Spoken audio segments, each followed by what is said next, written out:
Hello and welcome back to Psychology Vault. This video is going to be about the cognitive approach to psychology, and it's the fourth and final video in the Approaches to Psychology series. The assumptions of the cognitive approach are that behaviour can be explained by mental processes, and another one is that we are information processors, cognitive processes, and that cognitive processes help us make sense and respond to the world around us.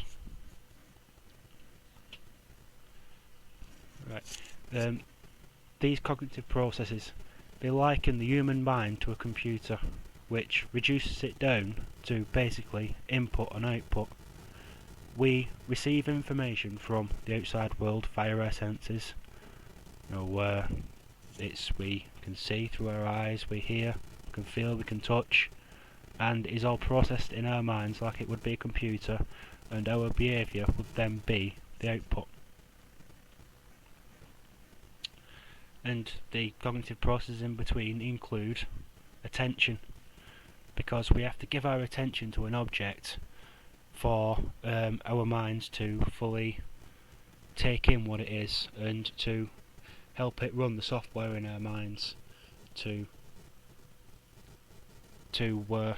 because there's too much in our environments to take on all the time, so our attention is a big part of the cognitive approach. And finally, perception, because what we see might not be exactly what's out there. So let's say we see a colour, it is our minds, and how we see it is down to the software in our brains running through and giving us an adequate description of what it is. And finally, memory. And in the cognitive approach, memory is like a bank of information, and schemas, if the mind is a computer, then schemas will be the software on that computer, helping to sort through past memory to come up with a standard on how to act in every situation. Right, it's a short and sweet one, this. The strengths of the cognitive approach is that, one strength is that the cognitive approach looks at areas previously completely ignored by psychologists, especially behaviourists, because the behaviourists didn't want to get into the workings of the mind because they couldn't see that, and behaviourists just want to look at what they can purely see and what they can actually record.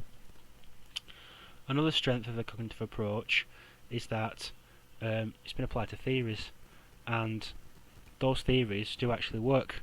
And one of the theories that's growing in popularity a lot lately is CBT, which is cognitive behavioural therapy, and this has been used to treat things such as phobias and even to depression and things like that, to help you change your schemas, change the way you think, so that instead of always looking on the downside, instead of always seeing your glass half empty, you try and teach yourself to think it's half full instead, and just generally try to have a healthier outlook on life. And finally, on to the weaknesses of the cognitive approach. One weakness of the cognitive approach is that it's reductionist. Well, an example of this is that it reduces human behaviour down to individual processes such as memory and attention.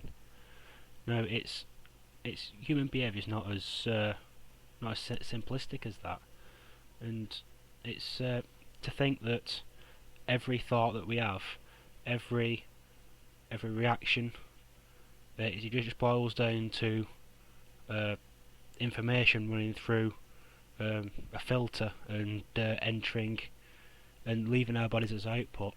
It's rather sad, I believe.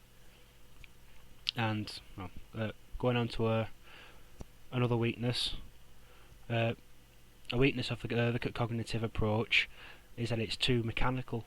It compares humans to computers, and that they have similar processes, and this is a weakness because humans are far more complex than computers. For example, a computer can't feel emotions, it can't feel love, it can't feel hate. And those feelings, especially the strong emotions like love and hate, they affect what we do and how we behave an awful lot, which the cognitive approach doesn't really account for. I said it was a short and sweet one.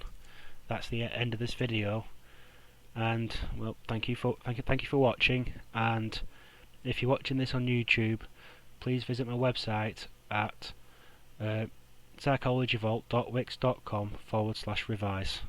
Thank you for watching.